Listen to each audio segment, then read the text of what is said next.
So a lot of brands, are coming to National Geographic because of our 130 years of being able to create content in all these different platforms. And a lot of them are coming for the purpose side and the trust side. Not a lot of people know, but 27% of all net proceeds out of National Geographic goes back to funding and fueling National Geographic Society, the nonprofits.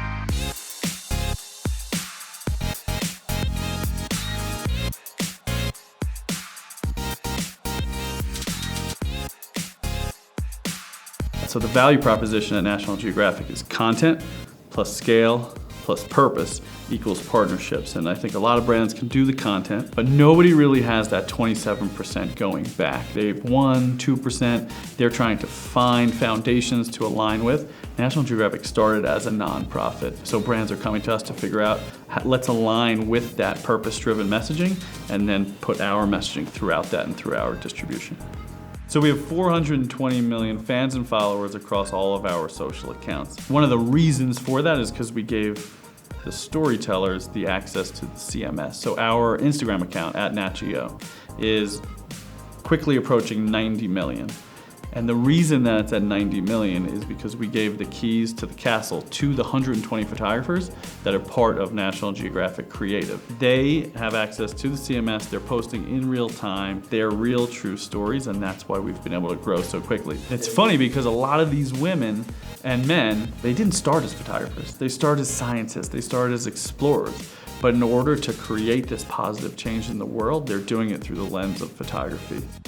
So last year at Cannes, not this past Cannes, but the year before, I had met Alicia Hatch, who's the CMO of Deloitte Digital. Deloitte Digital being, one of the biggest agencies in the world. So we kind of made a pact that next year at Cannes, we were gonna announce something together. We didn't know what it was. And we've had follow-up meetings and follow-up meetings, and we really tried to figure out what it was that was special about our two brands. What did Deloitte bring that was unique? What did NatGeo bring that was unique? And how do we meld those two together to create something really special? Facebook then got involved as well, and we came up with this concept of being a force for good. If we bring this trifecta together, we can be a force for good in the world. It started with our Katie Couric series, America Inside Out. She was going around to different cities in America and different rural areas and talking about some pretty thorny topics. So that's where the discussion started. And then it shifted over to what is now our Women of Impact community.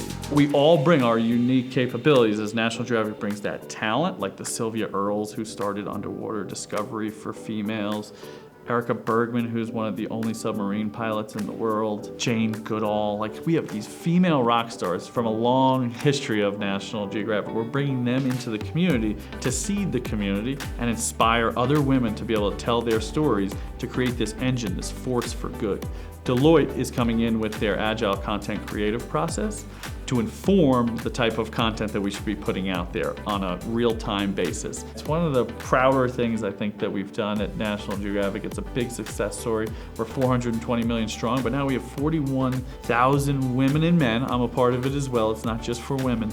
And the first thing that these women say when they become part of the group is just thank you. Thank you so much for allowing me to be part of this and to tell my story and to inspire others. We did not want to create a community with a brand right off the offset. What we wanted to do was figure out what it was that the community wanted, pull out those insights, be smart about it, and then bring in the right brand.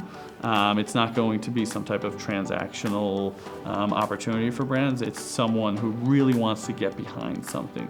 So at National Geographic, we have our plastics campaign right now. It's called Planet or Plastics, and it's all about reducing single-use plastics and recycling.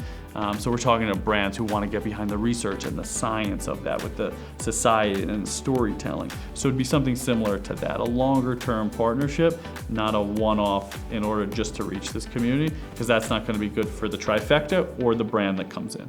Before even you figure out when you want to launch things, you have to start from the ground up. The things that have been really successful for us, Nike breaking 2, Airbnb, what we just did with Coors called My Next, none of them really had traditional advertising around it. It was the fact that the teams got into the room and figured out what was it that we were trying to accomplish, what did we each bring to the party, and set up the KPIs really early.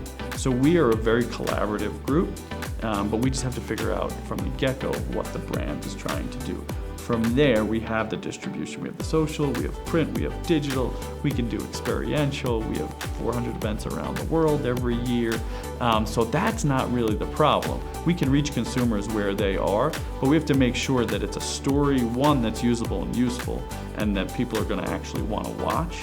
And I think that's where, when brands try to get too involved in it, it starts to take away from the actual story, and it starts to become a commercial, and that's really what we try to avoid. The ones that have been most successful is when we naturally integrate it. It's a part of the story, but it's not the story.